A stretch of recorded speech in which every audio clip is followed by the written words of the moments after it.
Hi, friends. It's me, host Eric. I'm here with the arch admin herself, Susie, and Chris over here in the bottom corner with one earphone off the head in a very jaunty fashion, displaying that sort of youthful swagger that one comes to expect from headphone wearers nowadays.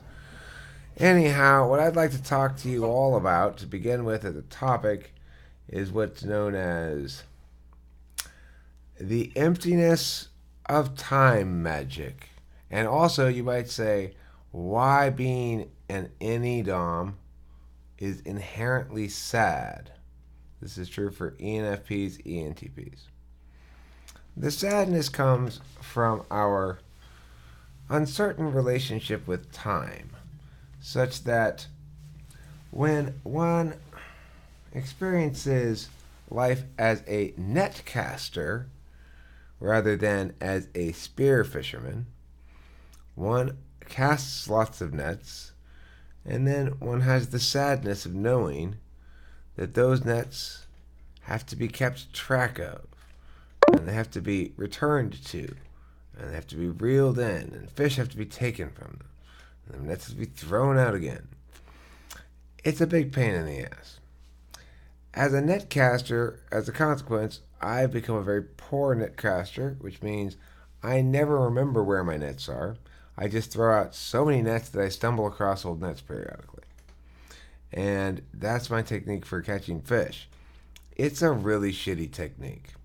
And so the sadness is that whenever you do anything and you know now I have to wait for it to do its own thing on its own that it does. That's the sadness. No, I'm talking about anything. For example, I planted pot seeds yesterday in the planter in the front. There's a deep sadness about that. Why? Or 2 days ago. Because what could be more weighty than that? You have to wait. There's waiting. You don't know what's going to happen. You're just letting it do stuff on its own without you doing anything at all. You're not making any new meaning about it. Those seeds aren't going to get ready to harvest into actual buds I smoke until the fall, no matter how much meaning I make about it. I could talk about, well, if I covered them with trash cans at this certain time, I could get them to bud early, and then maybe if I get them deeply enough in the budding cycle, they just keep budding out through the.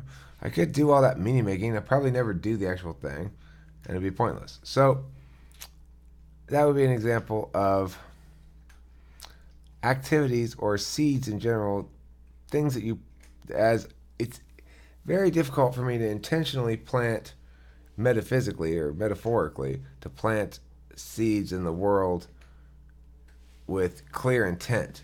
I'm much better at strewing them randomly. Being better at strewing something randomly, of course, not really making any sense because random only has one state of being. You can't be more good random or less good random. It doesn't make any sense. So, that's the kind of nonsense that I, as Archpastor of the Lorian Church, have to deal with in my daily ecclesiastical duties. Archadmin Susie also is troubled by, I know, her own ecclesiastical duties. We all have them. It's nothing but ecclesiastics around here. Archadmin, do you have any comments on this important matter? No. How about you, Chris? No, I don't have anything. Okay. How about you, How? You're an NE Dom. Do you know the sadness I feel? The sadness of ideas set in motion, yet to be waited upon? Oh, yes. It burns, doesn't it? Burns a little bit like the sun when you've been out in the sun for too long without any suntan lotion. I have dark skin. I don't burn easily. Oh, but the burn of waiting is a burn that peers right through your melatonin, friend. Your melatonin is no match for the searing burn of waiting.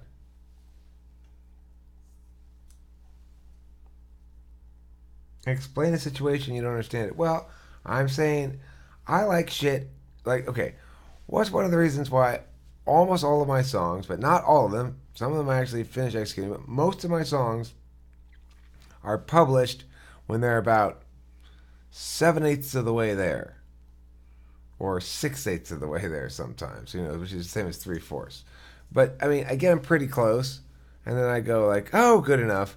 Why do I do that? Well, because I can see this last stretch of shit.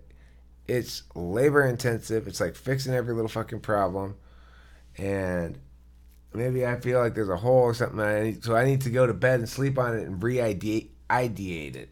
If I gotta re-ideate it, then all of a sudden it's a mess. Maybe. Is it or not? Actually, I don't know. But see, that's where the sadness comes in.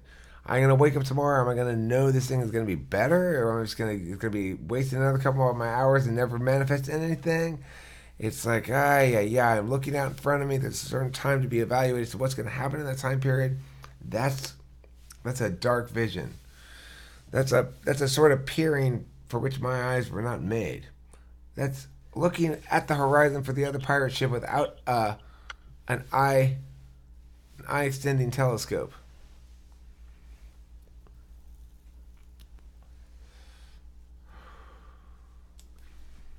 Thoughts? Elsie, you got any thoughts on that? I think eventually the net will the net will condense, and you'll have like a single vision. Metanet. You have a single Metanet. vision.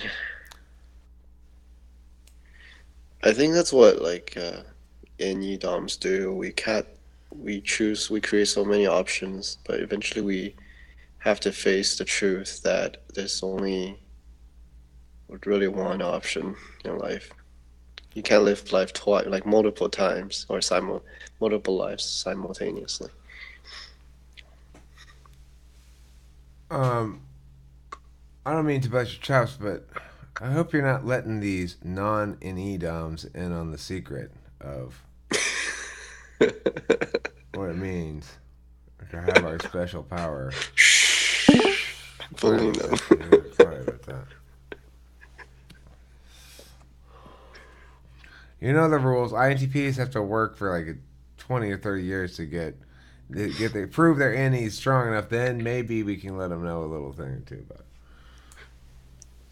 it.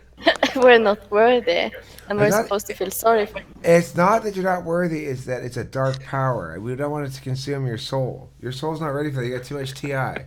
That TI is going to get right in the way. That's what ENFPs and ENTPs have in common.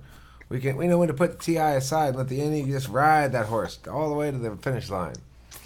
What race you're in, what prize you get, whether it's a prize or a punishment, nobody knows. But the point is, you ride that fucker. Well said. And it's a sadness. Well, Elsie, you're right. It was in that very race that the woman in the previous example did bruise her vagina on the saddle that I, admittedly, had made very poorly with vagina bruising bumps left unsanded down. That was not intentional. That was lazy, okay? I meant to And sand it's them not down. in the video. I meant to sand them down. I just want to clarify for everybody. I meant to sand them down. I attempted to sand them down even. But then I thought, they look at least kind of decorative. So I just left them there. And it turned out 6-month long recovery period for a bruised vagina.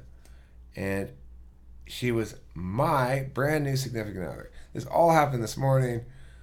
I just got in a relationship this morning, and we went horseback riding with my homemade saddle, and that's what happened. So now I'm faced with a conundrum. I can't break up with her right away. After all, I just bruised her vagina for the next 6 months.